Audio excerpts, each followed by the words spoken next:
Lofi Poli Sci, Michael Pickering here, and oh yeah, it's Monday, people.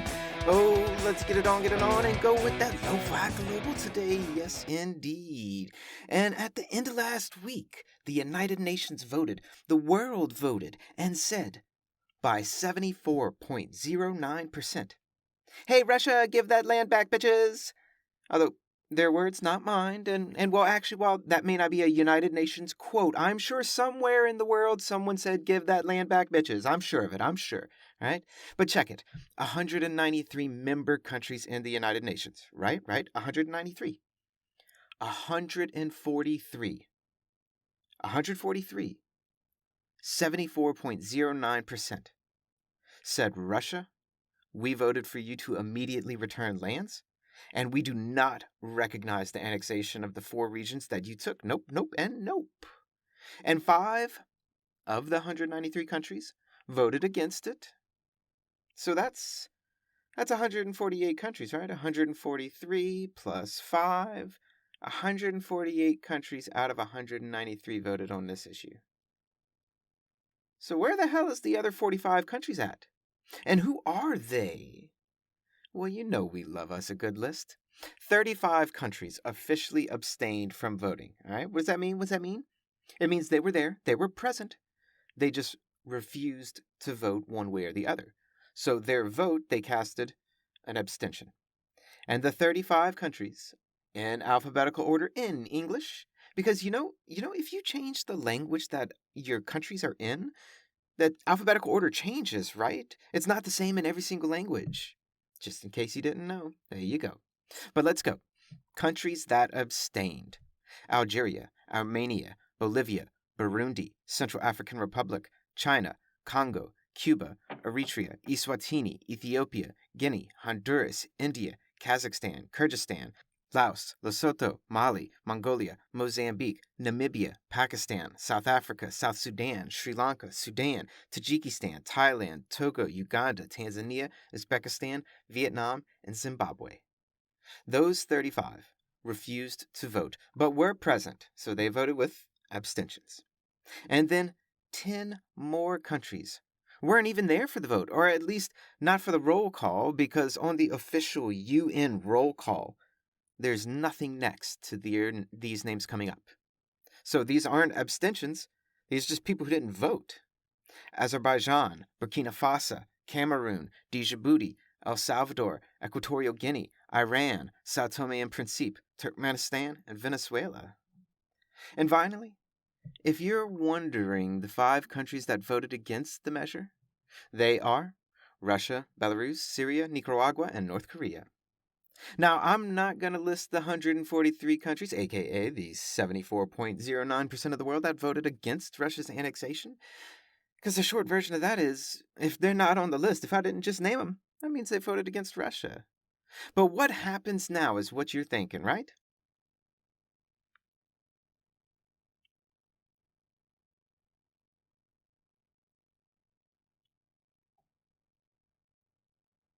That's right, the question broke the podcast. Nothing happens, not a damn thing. It was a vote by the United Nations General Assembly, which holds absolutely no power over anything in the entire world. Nothing happens! And as a byproduct of the majority of the countries in the world not being okay with this taking place, nothing happens. Lo-Fi listeners, it falls to you to fix this, lest we continue to live in a world just like this. Now, out in Nigeria, we are getting early reports that a regional government, aka the state government of Zamfara, has ordered 5 media organizations to shut down for business because they covered political protest that supported the opposition to the ruling parties in the state government.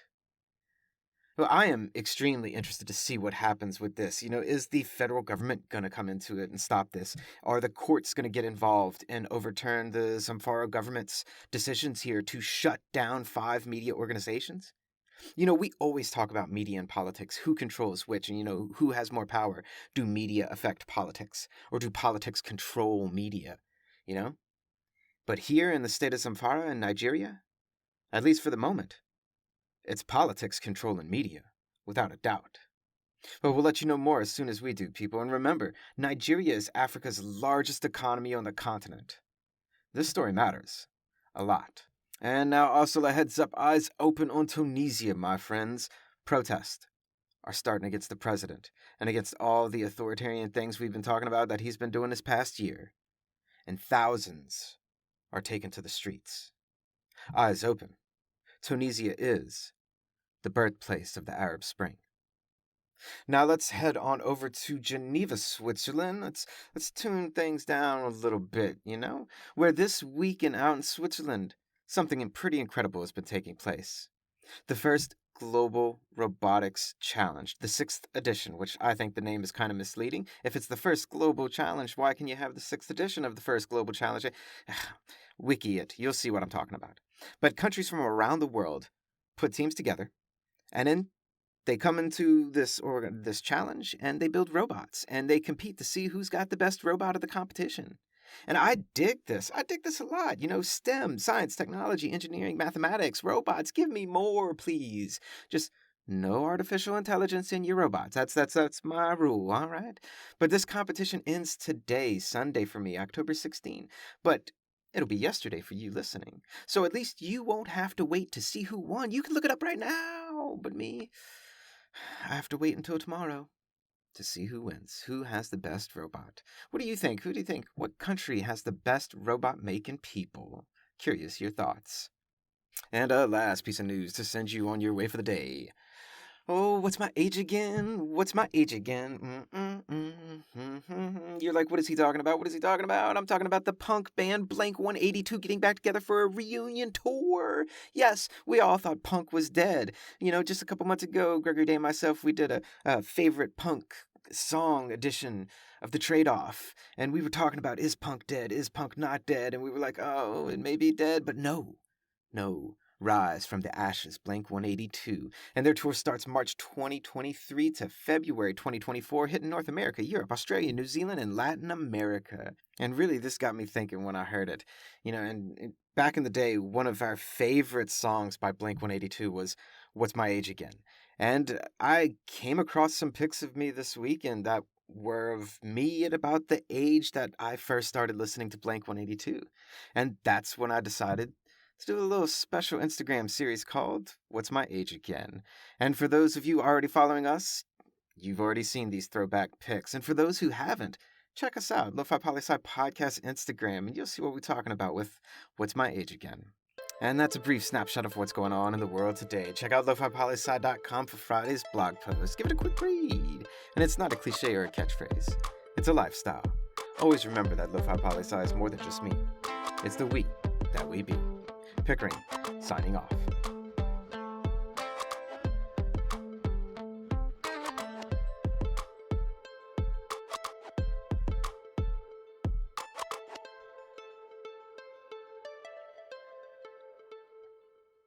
A little behind the scenes for all you who stuck around. So, the episode art for today. I'll explain it for you since you stayed for a bit. And yes, that little blonde-headed baby is me. I know. My hair started changing colors when I was about 7 years old or so. But this picture right here in particular is really important to me, and it's one of the pictures that I found this weekend. But important, as my development as a person and a professor and a podcaster, like all those things directly, because you see in the baby picture of me, I'm sucking my fingers, right? And lots of kids and babies do that. No big deal. But for me, I did that until I was almost in 3rd grade or almost 8 years old. So much so that I formed a speech impediment. And starting at a very young age in elementary school, I would go to speech therapy multiple times a week. They'd come and get me out of the classroom, and I'd sit with a speech therapist or teacher and several other kids who also had speech impediments. And the therapist would take turns with us in helping us to try and speak correctly. Her name was Miss Joelle, and she's one of the few teachers' names I remember from back in the day. And to this day, I still do struggle with my speech a lot. I over pronounce a lot of words to avoid slurring. And this is a technique I was taught by my speech therapist as a kid that I still use today. You know, the TH gives me a lot of issues. The SH sh, or the double S's s, I struggle with those a lot. And I say water, not water, because the AD sound is really hard for me to do, and I can't do it the same every time. And I get quite a few looks and statements from people who hear me say water, and then, they come at me with like some British accent. They're like, "Oh, water, would you like some tea and crumpets with that water?"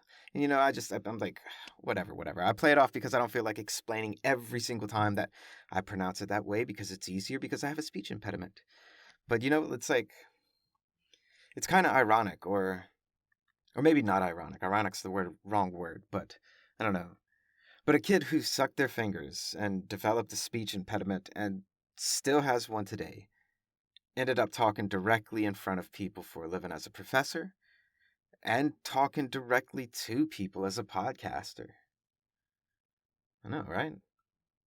So yeah, today's episode art means a lot to me, and now you know why. And now you know a little bit more about me and who I am. Talk to you tomorrow, Lo-Fi listeners.